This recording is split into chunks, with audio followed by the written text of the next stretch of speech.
Kak Lintang ini banyak banget kegiatannya Kak, mulai dari perlombaan, magang, terus juga sebagai mahasiswa berprestasi. Nah kira-kira aku penasaran tentang gimana sih cara Kak Lintang ini memanajemen waktu dengan baik?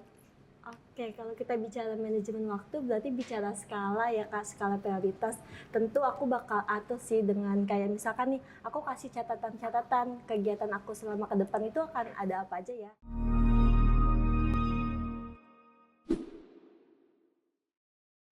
Halo pemirsa Dara TV, kembali lagi di podcast UNJ Gala, Gaya dan Laga. Saya Cahya Adevi sebagai podcaster hari ini. Dan kita akan membahas dan juga mendengarkan mengenai prestasi-prestasi yang telah diraih oleh mahasiswa berprestasi di Universitas Negeri Jakarta. Penasaran kan? Maka dari itu kita sambut Kak Lintang Ayu.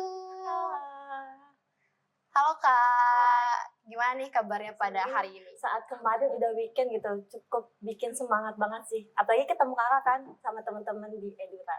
Wih, seru banget nih Kak. Oke, mungkin teman-teman pada penasaran kakak ini siapa? Boleh perkenalan diri terlebih dahulu? Oke, sebelumnya halo teman-teman semuanya, kenalin aku Lintang Ayu, biasa dikenal dengan Lintang. Aku mahasiswa dari Kosmetika dan Perawatan Kecantikan Fakultas Teknik. Oke deh Kak. Nah, sebagai mahasiswa kecantikan dan di Fakultas Teknik, apa aja sih Kak kira-kira rutinitas harian Kakak? Oke, kalau kita bicara rutinitas, kebetulan aku itu mahasiswa semester 7. Nah, aku sekarang lagi magang di salah satu kosmetika, tepatnya Maklon Kosmetik di Bogor. Jadi aku lagi magang aja sih Kak, karena semester 7 kan gitu. Kalau rutinitas sebagai mahasiswa ya gitu. Magang di mana tuh Kak kalau boleh tahu? Di ADEF. Jadi kita magang di Maklon Kosmetik karena kan selinear ya sama program studi aku. Jadi aku belajar nih tentang regulasinya seperti apa, pembuatan produknya seperti apa dan segala macam gitu sih. Oke deh, keren banget Kak Lintang ini. Nah, kira-kira tadi kan udah dijelaskan kalau Kak Lintang ini lagi magang.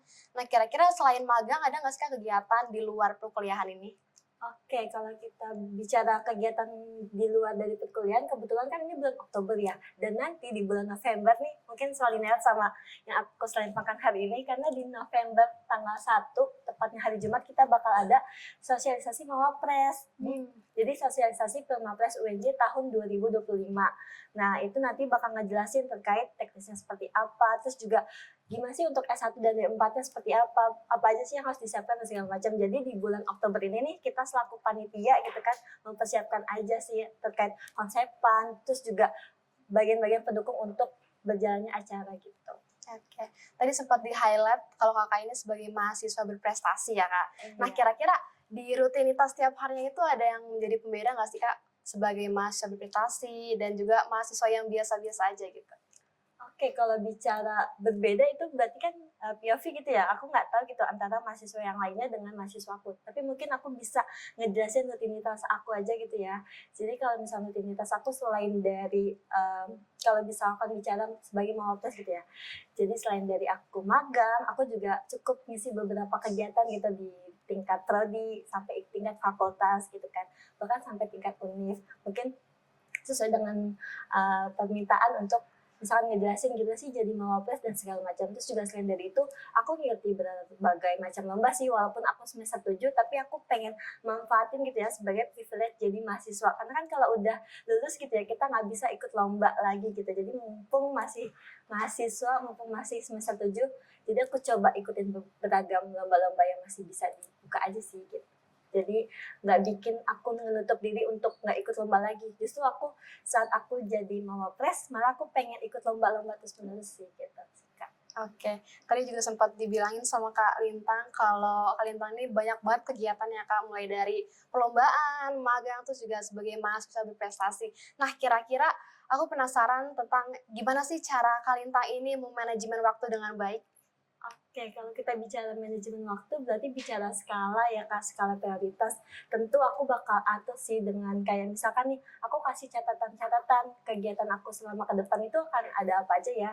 Salah satunya mungkin secara tugas ataupun kegiatan untuk pengisi di mana dan lain-lain. Jadi aku urutin dari yang genting hingga yang penting. Jadi kalau misalkan ini DL-nya besok nih, berarti itu harus dikerjakan saat itu juga. Jadi aku kasih catatan-catatan lah, biar aku bisa tahu, oh apa yang harus aku kerjakan terlebih dahulu, biar kitanya nggak keteteran gitu. Kadang yang bikin kita keteteran sampai kelupaan sama kegiatan kita sendiri tuh, kita nggak inget tanggalnya itu mau ada apa ya gitu. Jadi baiknya dicatat, terus diurutin deh dari skala prioritasnya gitu. Oke, berarti menurut Kak Lintang cara manajemen waktu dengan baik itu dengan cara ya dilihat dulu gitu ya prioritasannya yang mana gitu. Iya gitu. Kira-kira ada lagi nggak sih Kak strategi yang dipakai Kak Lintang untuk manajemen waktu dengan baik itu? Paling itu aja sih ya Kak yang paling bisa aku highlight ya pasti catat sama diukur gitu ya. Mana nih yang penting. Selainnya ya diimplementasikan aja, jangan cuma dicatat dan jangan cuma dianalisis gitu ya. Terus tiba-tiba dilupain ya. Pasti ujung-ujungnya bakal keteteran gitu kan. Iya sih, aku setuju banget. Nah, kira-kira ketika Kak Lintang ini manajemen waktu dengan baik, apakah waktu itu pernah kayak sempat kewalahan bagi waktunya sampai kebingungan mana yang harus diprioritaskan terlebih dahulu? Aku pernah banget jujur, karena selain dari apa yang tadi aku sampaikan, aku kan juga bagian dari organisasi ya di tingkat fakultas gitu, yang kegiatannya bisa dibilang cukup banyak, apalagi ikut kepanitiaan dan segala macam. Dan itu pernah sampai aku tuh ngerasa kayak 24 jam tuh nggak cukup basika, jadi kayak ini gimana ya gitu. Tapi lagi dan lagi saat aku ngerasa kewalahan, aku inget sama tujuan awal aku gitu loh, kayak duh aku udah berani untuk mutusin masuk di bidang sini dan segala macam, jadi harusnya aku selesaikan dulu gitu. Jadi kalau kita ngerasa kewalahan, pasti ya sebagai manusia gitu ada rasa capek dan segala macam. Tapi lagi dan lagi saat aku ngerasa kewalahan, aku ingat kayak oh tujuan awal aku kan mau ini semacam lomba. Oh tujuan awal aku pengen ya misalkan bagian auto gitu, berarti harusnya selesaikan. Atau ya kan aku udah mutusin untuk gabung di sini, oh ya udah berarti selesaikan kayak gitu. Jadi saat aku ngerasa kewalahan, aku ingat tujuan awal aku gitu. Terus kalau misalnya untuk mengatasinya, lagi dan lagi tadi catatan dan skala prioritasnya seperti apa gitu. Oke, berarti saya jelaskan ya tadi Kak, kalau misalkan lagi kewalahan pasti selalu ingat sama tujuan utamanya gitu. Nah, kira-kira ada nggak sih Kak tips buat teman-teman nih yang nonton kalau misalkan cara manajemen waktu dan ketika mereka kewalahan, mereka tuh harus ngapain gitu? Oke, mungkin ini tips dari berarti Lintang ya, seorang Lintang. Kalau misalkan teman-teman ngerasa, aduh kayaknya aku nggak bisa deh ngatasinya, tadi mungkin bisa jadi motivasi teman-teman gitu. Saat teman-teman ingat tujuan awal kalian, karena kan yang udah bisa di posisi tersebut tuh, misalkan kalian udah jadi ketua umum misalkan, kalian ngerasa kewalahan gitu dan segala macam. Ingat aja, kalau misalnya untuk menjadi ketua umum itu tuh nggak gampang gitu, dapat label jadi ketua umum tuh nggak semudah itu. Terus kita udah kasih kesempatan sama Tuhan ya dimanfaatin aja sebaik mungkin. Atau nanti saat teman-teman lagi ikuti kompetisi yang cukup panjang, mungkin salah satunya Pilmapres, itu saat teman-teman jadi perwakilan UNJ untuk melawan beragam universitas di Indonesia, itu pasti agendanya banyak banget kan. Nah teman-teman ingat, oh iya tujuan awal aku kan mau iniin orang tua dan segala macam. Yaudahlah nggak apa-apa, capek toh masih muda, habisin aja masa capeknya. Atau nanti saat teman-teman ngerasa gagal gitu ikut lomba dan segala macam, jangan bikin gagal itu jadi kayak udah capek lagi dan lagi, mumpung masih muda habisin aja kuota gagalnya kalau kata orang-orang ya nggak sih. Jadi dimanfaatin aja waktu sebaik mungkin sih. Jadi kalau misalkan ngerasa dan segala macam gitu, kadang kan kita kalau lagi ngelakuin kegiatan ada aja ya omongan orang yang bikin kita jadi ngedown dan segala macam. Lagi dan lagi yang tahu pasti kalian tuh cuma kalian sendiri yang bisa tahu, oh aku cuma punya waktu sekian dan segala macam nih. Jadi kan yang bisa manfaatin juga cuma kalian sendiri. Luaran sana mau seperti apa atau nanti badai yang bakal seperti apa, cuekin aja gitu. Jadi lagi dan lagi ya udah manfaatin waktu sebaik mungkin, ingat tujuan awal, jadi nikmatin aja gitu sih paling. Nah, gitu teman-teman tips untuk kalau misalkan kalian ngerasa kewalahan atau ngerasa bingung gitu ya, cara membagi waktu dengan baik. Nah, Kak Lintang tadi kan sudah sempat di-highlight kalau Kak Lintang ini sebagai mahasiswa berprestasi. Nah, kira-kira apa sih prestasi akademik apa yang mungkin Kak Lintang raih waktu itu dan bisa dibilang paling mengharukan gitu Kak? Kayak yang paling mengharukan kalau bicara akademik itu mahasiswa berprestasi. Jadi saat aku bisa diberikan sebagai mahasiswa berprestasi itu cukup sangat bahkan bisa dibilang mengharukan sih.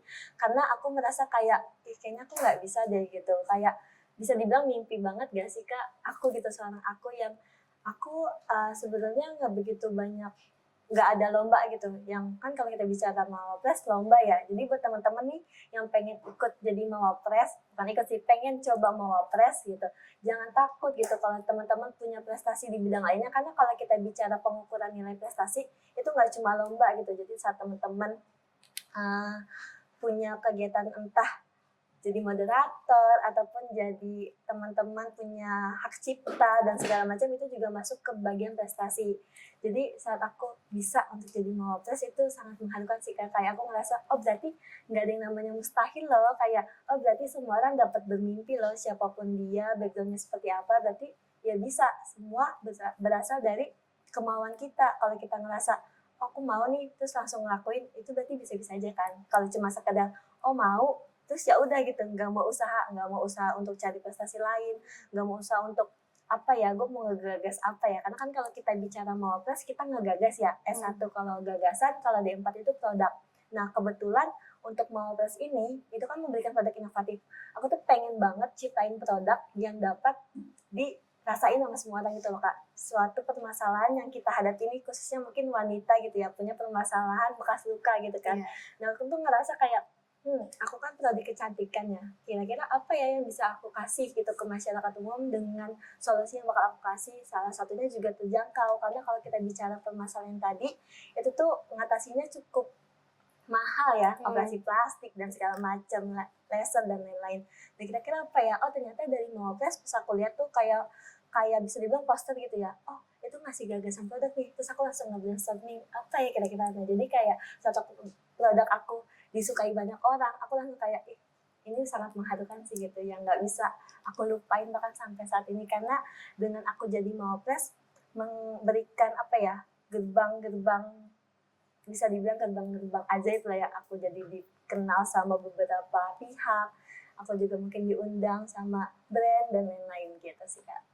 Oke deh, kira-kira di balik itu semua ada tantangannya nggak sih Kak? Pasti dong, ya nggak sih? Boleh diceritain? Itu ada nih tantangan. Kalau tantangan kemarin itu sih ini sih saat pembuatan produknya gitu ya. Karena kan Mawapres itu bikin produk, karena aku D4 ya. Mungkin kalau S1 itu gagasan gitu kan. Nah, kalau D4 itu produk yang sudah jadi. Kalau S1 kan yang diimplementasikannya selama 5 tahun ke depan.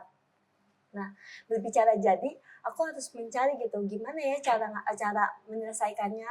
Kadang aku ngerasa kayak, apalagi aku sendiri gitu ya Kak, aku ngerasa ini gimana sih buatnya dan segala macam. Aku cari beragam sumber gitu ya, dari jurnal, YouTube dan lain-lain sampai malam gitu. Bahkan aku setiap tidur Kak, aku tuh kayak ngerasa aduh aku bisa gak ya. Aku ngerasa sempat sesekali mundur, tapi lagi dan lagi tadi tujuan awalnya seperti apa, jadi aku bangkit lagi gitu kan. Jadi tantangannya ya saat ngedengar omongan-omongan orang aja sih. Terus juga yang tadi pembuatan produk dan segala macam, itu sih yang tantangan terberat aku gitu ya pas aku jadi Mawapres gitu, pas menuju untuk bisa jadi Mawapres, itu sih paling terberat gitu. Oke, berarti produknya itu berupa kayak skincare gitu ya Kak? Iya, aku sabun sih Kak, sabun. Oh, Tadi oke. aku dibawa gitu. Tapi nggak dibawa? Iya, di mahal banget, mungkin di cara. Dan itu dibuatnya kakak sendiri atau ada kelompok sendiri? Aku sendiri. Nah itu Wah, bisa keren. jadi salah satu tantangan terberat aku kan, yang tadi aku highlight, karena untuk buatnya itu kayak misalkan kan kita minyak gitu ya, dari minyak gimana nih bisa jadi sabun gitu kan. Nah aku terus pas aku coba nggak jadi sabun, udah dikeringin lama-lama kagak jadi gitu kan. Terus aku coba lagi minggu berikutnya, aku coba lagi gitu kan, sampai akhirnya bisa jadi sabun, terus dipakai, terus memudahkan gitu. Nah kira-kira ngebikin produk kayak itu butuh berapa lama Kak? Bikin produknya itu sebenarnya nggak begitu butuh banyak waktu ya. Paling yang jadi PR-nya ini nih si pengeringannya aja sih, karena kan kita nggak punya oven ya untuk pendukungnya gitu ya. Aku masih manfaatin dari sumber daya ini alam gitu ya, salah satunya matahari gitu. Jadi aku masih manfaatin matahari, sehingga butuh bisa dibilang mungkin seminggu baru bisa, dalam arti kering secara sabun total gitu. Gitu sih. Oh gitu, oke. Di balik Kak Lintang sebagai mahasiswa teknik, apakah ada organisasi yang membuat Kak Lintang itu berkembang selain Mawapres ini Kak? Selain dari Mawapres ya, organisasi yang di teknik gimana nih kalau misalnya di teknik? Karena waktu bikin aku jadi lebih berkembang itu salah satunya aku ikut duta fakultas gitu. Saat aku ikut duta fakultas, aku belajar banyak hal. Salah satunya mungkin public speaking gitu kan. Terus saat aku tata cara aku berdiri, berjalan, etika kita dan segala macam itu benar-benar membawa aku menjadi pribadi yang lebih tertata lah ya, bisa dibilang lebih terstruktur gitu ke hal yang umum.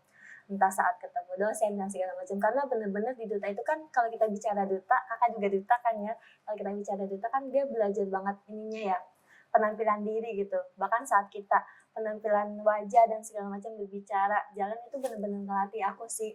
Public speaking dulu aku nggak berani, kayak bisa dibilang aku takut banget gitu ya. Bahkan saat aku coba duta pun aku kayak bisa dibilang nekatan sih, karena emang aku orangnya nekatan gitu ya, kayak aku mau coba aja gitu. Kita nggak pernah tahu kalau kita nggak coba. Ya udah, saat aku jadi duta nanti itu public speaking aku sampai akhirnya aku berani untuk mutusin mau apa gitu. Mungkin kalau aku nggak duta aku belum tahu deh aku bisa apa enggak untuk ikut mau tes gitu. Oke deh. Nah tadi pas Kalintan cerita banyak banget emang prestasi yang di bidang akademik ya Kak. Ada nggak sih Kak prestasi yang Kakak raih dari non akademiknya? Non akademik contohnya kayak gimana nih maksudnya nih? Ya kayak misalkan apa Kalintang suka olahraga gitu. Oh kalau misalkan di bidang akademik selain dari perkuliahan gitu ya, nggak yang spesifik banget ya, paling karena kan aku kan kalau misalnya perkuliahannya aku di bidang tata rias ya, jadi kan saat aku bisa berproduk itu menurut aku ya hal yang prestasi gitu, karena kan nggak semua orang bisa buat produk gitu ya, gitu sih paling. Oke, berarti di prodi kakak ini emang banyak banget yang mau bikin produk atau emang cuma kakak yang bikin? Oh, kalau misalkan dulunya kan namanya D3 Tata Rias ya, terus dia upgrading jadi kosmetika dan perawatan kecantikan, dan sekarang karena prodinya sudah di bidang kosmetik gitu ya, harapannya ya di angkatan anak-anak kosmetik itu bisa buat produk gitu. Jadi nggak cuma berfokus pada MUA dan segala macam, terapis dan lain-lain gitu sih Kak. Oke deh, dari tadi kakak cerita kayak yang udah di atasnya aja gitu. Kira-kira ada nggak sih Kak momen dimana kakak merasa kayak kehilangan arah dan bingung mau gimana gitu? Oh, kalau kehilangan arah mungkin pas aku maba gitu ya. Jadi itu dulu aku kan bidangnya di SMA ya, IPA gitu. Aku dulu tuh nggak ada kepikiran masuk tata rias Kak. Nggak ada kepikiran aku bakal jadi makeup artist gitu. Jadi dulu tuh aku malah suka di bidang eksak. Jadi aku suka IPA, fisika, kimia, MTK gitu kan. Jadi pikiran aku kayak, oh nanti aku apa ya, aku mungkin teknik lain gitu. Nggak ada kepikiran, sampai akhirnya tiba-tiba mungkin arahan dari almarhum ibu aku gitu ya, ibu aku nyaranin kuliah di UNJ aja. Terus pas aku di UNJ pendidikan semua kan, nah aku emang bisa dibilang oh aku kayaknya nggak yakin nih kalau pendidikan, sampai akhirnya aku cari-cari oh ada tata rias nih, coba kali ya. Nah pas aku terjun aku ngelihat semua mahasiswanya, teman-teman sebaya aku pada udah bisa gitu Kak di bidang rias gitu, udah bisa makeup dan segala macam, dan aku nggak bisa. Terus aku ngerasa kayak aduh aku kayaknya salah arah nih dan segala macam gitu. Tapi lagi dan lagi ya udah termasuk, udah ibarat kata udah terlanjur terjun gitu ya, gak mungkin juga dong aku tiba-tiba mundur lagi. Kayak toh yang saat aku masuk UNJ yang seneng tuh gak cuma aku, tapi keluarga aku, teman-teman terdekat aku. Ya kali aku mundur cuma karena aku ngerasa salah arah. Mungkin emang Tuhan bisa dibilang menghantarkan aku di tata rias, dan dengan di tata rias aku jadi sungguh-sungguh gitu, aku ikutin alurnya, aku pelajari dan segala macam, aku bisa deh sampai sekarang. Mungkin kalau aku nggak di UNJ, tepatnya aku nggak di tata rias, aku nggak jadi sekarang, ya nggak sih? Iya gitu betul. Sih. Kira-kira ketika kakak mencoba adaptasi dengan lingkungan kakak yang baru, gimana cara kakak untuk bisa mengenal prodi yang kakak miliki sekarang?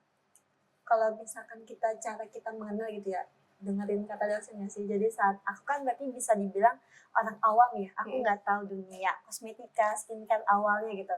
Jadi pas mahasiswa baru, aku ya udah mengikuti alur. Oh ternyata ada pelajaran A, B, C, D, E, ya udah aku ikutin. Itulah salah satu bentuk aku cara beradaptasi. Enggak dengan aku merasa awal misalkan, kayaknya aku salah arah nih, ya udah gitu, langsung ogah-ogahan kuliahnya dan segala macam. Justru kalau kita bicara adaptasi gitu ya, berarti kan kita bicara untuk gimana sih cara kamu memperdekatkan diri gitu ya, yaitu dengan berfokus gitu ya saat dosen menjelaskan, jadi nggak kemana-mana gitu, terus ngikutin aja alur gitu sih. Oke, berarti emang harus ngikutin alur dari cerita itu ya, Kak, gitu. Oke, dari cerita Kakak yang mulai kegagalan terus sampai akhirnya berhasil, kira-kira ada nggak sih Kak pas gagal itu Kakak teringat sosok yang membuat Kakak tuh jadi semangat lagi gitu? Oke, sebelum gagal yang yang tadi aku sampaikan, aku juga ada gagal waktu aku cari beasiswa.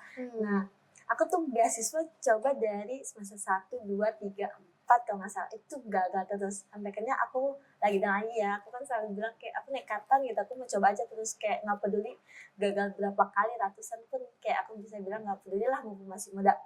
Alhasil aku bisa dapat di semester 5 gitu. Keren. Jadi kayak, nah itu kenapa aku bisa semester 5, karena aku ingat orang tua aku gitu. Orang tua aku punya harapan besar gitu ya, anaknya bisa dapat beasiswa. Nah, jadi saat aku ngerasa yang bikin motivasi aku gitu ya, inspirasi aku untuk terus berkembang, bisa dibilang ya orang tua aku sendiri sih. Jadi ada ayah sama ada ibunda aku sendiri. Oke, kira-kira ketika kamu ngambil beasiswa dan itu yang diterima, ada nggak sih Kak tips and trick untuk teman-teman di sini yang nonton? Pas beasiswa, tips and trick gitu ya Iya. buat teman-teman. Jangan takut gagal aja sih, paling itu yang bisa aku sampaikan. Mumpung masih muda, habisin aja kata gagalnya. Jangan takut untuk mencoba ya Kak. Iya, gitu. jangan untuk mencoba, karena apa ya, kita nggak pernah tahu gitu kapan kita dapat hasilnya gitu ya kalau kita nggak coba.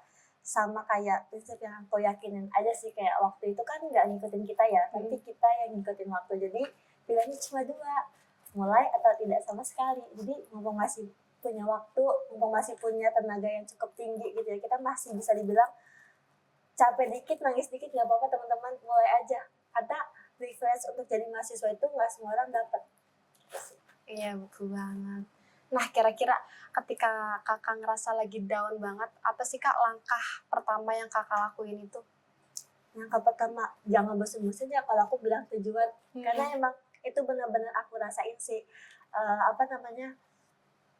Kalau kita bicara down kan kita kehilangan arah ya. Kalau kita bicara down berarti kita kehilangan semangat kita gitu. Ya udah, berarti kalau misalnya kita ngerasa, tapi nggak apa-apa banget gitu kalau teman-teman ngerasa down, karena itu salah satu bentuk manusia kan punya perasaan ya, nggak cuma kita ngelatih pikiran kita untuk kerja dan segala macam. Jadi kalau misalkan emang lagi capek, ya udah istirahat aja dulu, jangan dipus lagi. Nanti kalau misalkan kita terus-terusan ngepus, yang ada sakit. Jadi ya udah, nikmatin aja rasa emosional di dalam diri.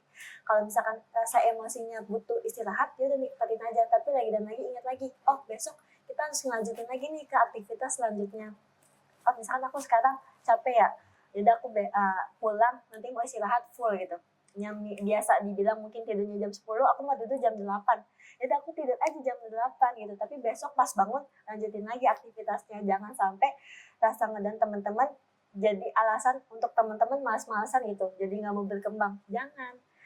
Kalau kita nerima rasa ngedan itu nggak apa-apa, karena kita lagi dan lagi manusia. Tapi saat teman-teman untuk melanjutkan aktivitas itu juga salah satu bentuk ya kita manusia. Kita nggak bisa berdiam diri menikmati rasa malas kita, ya nggak sih? Iya, betul banget. Oke deh Kak. Nah, dilihat tadi Kak Linta emang udah seberhasil ini, kira-kira siapa sih sosok di balik itu yang suka support Kakak? Apakah dari keluarga juga ada? Apakah dari teman pun ada gitu? Dari keluarga pasti ya, sama teman-teman terdekat aku. Pasti aku tuh bersyukur banget punya orang tua yang ngebebasin aku gitu. Jadi saat aku gagal ataupun menang, ayahku tuh selalu bilang kayak, udah nggak apa-apa gitu. Terus kalau misalkan aku kadang, misalkan aku ngerasa capek gitu ya, ayahku juga bilang, udah nggak apa-apa. Ataupun pencapaian yang mungkin itu kecil bisa dibilang. Karena kan perspektif ya, ada yang bisa bilang kecil dan gede. Tapi ibu aku mengapresiasinya dengan super duper yang bikin aku kayak wow gitu loh. Jadi kayak inilah sosok-sosok inspirasi aku yang bikin aku terus berkembang gitu. Gak cuma itu, teman-teman terdekat aku, orang-orang yang selalu ngedampingin aku, karena kan ya kita makhluk sosial ya, kita nggak bisa berdiri sendiri, kita juga nggak bisa cuma berlindung sama orang tua aja. Kadang kita juga bersosialisasi, kadang aku sharing sama teman-teman terdekat aku, terus juga saat aku ngerasa kayak udah berhenti aja, mereka ngingetin. Jadi kayak aku ya udahlah. Tapi kalau sosok inspiratif banget ya untuk aku, bikin aku kayak sekarang, aku tuh suka banget sama namanya, banyak sih yang aku suka, mungkin yang aku sebut orang-orang udah kayak oh iya aku mah suka, kayak entah mau di Ayunda, Najwa Shihab, Jerome Pauline. Aku tuh suka banget sama orang-orang yang pintar gitu. Jadi saat aku ngeliat orang pintar, itu salah satu bentuk aku pengen jadi kayak dia juga gitu. Entah sekecil progres aku 1% kah, tapi setidaknya aku mau jadi dia gitu, tapi versi aku sendiri gitu. Ya, oke deh Kak.